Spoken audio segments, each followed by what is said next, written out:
Hello and welcome to today's video, and this video is about a faulty LED tube that fits in a standard UK style light batten. No wiring or ballast removal necessary. Just remove the starter, plug in the LED tube, and everything just works until they go wrong. And unfortunately, quite a few of these have gone wrong. And I think it's simply a design flaw. I'll let you decide, or agree with me or disagree with me. Let me know in the comments below. But the information on the tube is it says S8 or 58 stroke CW stroke 24. So it's 24 watts of power and replaces a standard 58 watt fluorescent tube. So we'll say 5 foot. The LED tube itself is made up of a number of panels. We have 6, 12, 12, 12, 12 with solder joints between each of the circuit boards, and the total number of LEDs is 54, and as you can see at the moment most of them are glowing, some slightly brighter than others, and there's 12 that are doing absolutely nothing. And this is where the solder joint is broke. Now we do have slight temperature differences where they are, and I don't know if that matters, but when these tubes are on they do get quite warm. I wouldn't recommend touching them when they're on, because you have line or live at one end and neutral at the other, so only the circuit board is protecting the, like I said, I don't know how close the circuit board gets to this metal, but obviously you don't want to be touching it if it's a direct short.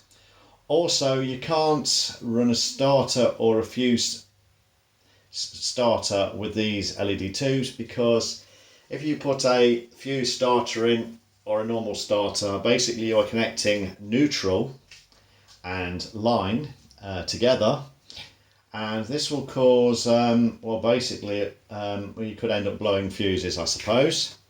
So basically these LED tubes are just designed to run on the ballast inside without a starter or a fuse starter replacement. Well, anyway, we'll go back to what I was talking about. I have discovered that you can repair these quite easily, because obviously it's just the solder joints that are breaking, not the LEDs. And after buying 2 replacement ones to replace the original 2 that broke, I discovered that I actually managed to repair them and put them back in the factory, and the ones that I've repaired are still working, and the ones that are failing are still the original ones. And this is becoming quite annoying and would be quite expensive if you just throwing these away and replacing them with new ones, unaware that it's just a quick fix. They're not cheap. Anyway, I would not recommend doing what I'm about to do unless you are a qualified electrician. Electricity can be dangerous, but what I'm about to do is I'm about to short out the 2 solder joints that are broken. So if I connect on that one, the faulty set of LEDs light a little bit, and when I short out this one, if you get it right, there we go, the whole tube is now lit. So all I need to do is solder these 2 joints where the 2 screwdrivers are. I'll probably do the other 2 as well on the matching pair, and this light will be fixed, put back together, and I'll be able to use it. Until then, it's broken. But this nice piece of engineering has been let down by some solder joints. I've course, the advantage of these fluorescent tubes are, or LED tubes, which is if one fails and you haven't got any spares, you can just put a good old-fashioned fluorescent light back in.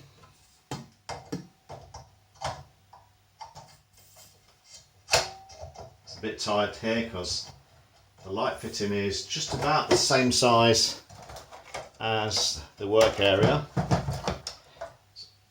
Reinsert the starter. Quite a nice light fit in this one. And when I power it up, it just works.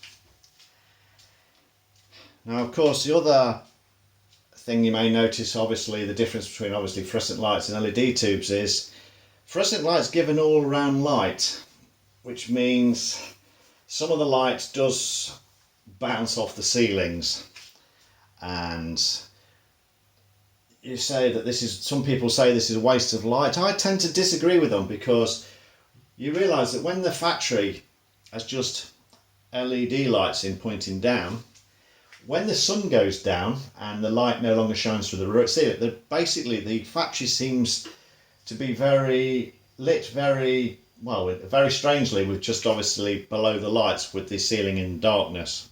The only light lighting up the ceiling is obviously what's reflecting off the floor. I hope you enjoyed today's video, and I could update you when I fixed it, but I'm not going to.